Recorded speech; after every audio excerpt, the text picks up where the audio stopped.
అందరికి నమస్కారం. నేను మీ కిరణ్ రాయల్.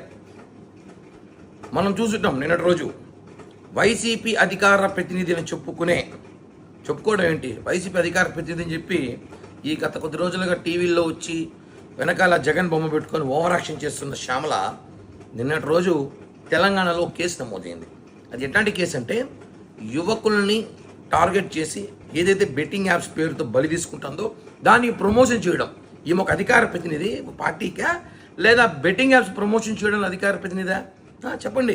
ప్రతి ఒక్కడి వ్యక్తిగత విషయాలు, ప్రతి ఒక్కడి వ్యక్తిగత జీవితాలు ఈమె వేలు పెడుతుంది. వాళ్ళని నరికేయాలి, వాళ్ళని తాట తీయాలి, తొక్కి పెట్టాలంటుంది.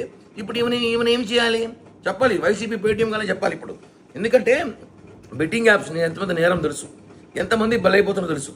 నేను ఇప్పుడు ఒకటి వైఎస్ఆర్ కాంగ్రెస్ పార్టీ వాళ్ళని, ఈమెని వెంటనే శ్యామలని సస్పెండ్ చేయండి. అధికార ప్రతినిధిగా ఉండే అర్హత హోదా లేదు కాబట్టి సస్పెండ్ చేయండి. ఏమని సస్పెండ్ చేసి మాట్లాడండి, అంతేగాని ప్రతి ఒక్కరి విషయాలు మాట్లాడడం కాదు కదా. కాబట్టి శ్యామల సస్పెండ్ చేయాలని డిమాండ్ చేస్తున్నా.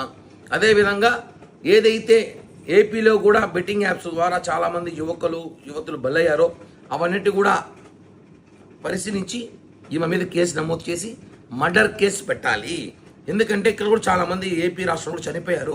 వాటికన్నా కూడా ఈ బెట్టింగ్ ప్రమోషన్ కారణం. కాబట్టి ఏవైతే తెలంగాణలో కేసులు నమోదయ్యాయో దానికి సంబంధించి ఈ ఆంధ్రప్రదేశ్ రాష్ట్ర వైఎస్ఆర్ కాంగ్రెస్ పార్టీకి అధికార ప్రతినిధిగా ఉందో ఈవిడ కూడా కారణం అయ్యి ఉంటుంది. కాబట్టి ప్రమోషన్ వల్ల ఈమెను చూసి ఇన్స్పైర్ అయ్యి చాలామంది ఇన్స్పైర్ అవుతారు. ఇన్స్పైర్ అయ్యేలాగా ఏమో చెప్తుంది కదా, ఇన్స్పైర్ అయ్యి బెట్టింగ్ లాపాడి చాలామంది ఆస్తులు పోగొట్టుకొని ప్రాణాలు తీసుకుని సైతం చూసుకుంటాం. కాబట్టి ఈమె సూక్తులు, ఈమె ప్రవచనాలు అందరూ చెప్తుంటుంది చాలా వరకు. ఇవన్నీ సోది పక్కన పెట్టి శ్యామల గారు కూడా అన్నాను. ఎందుకంటే గారు అనే గొప్ప నేమ్ చేయట్లే. శ్యామల మీద కేసు నమోదు చేయాలి, వైసీపీ నుంచి సస్పెండ్ చేయాలి.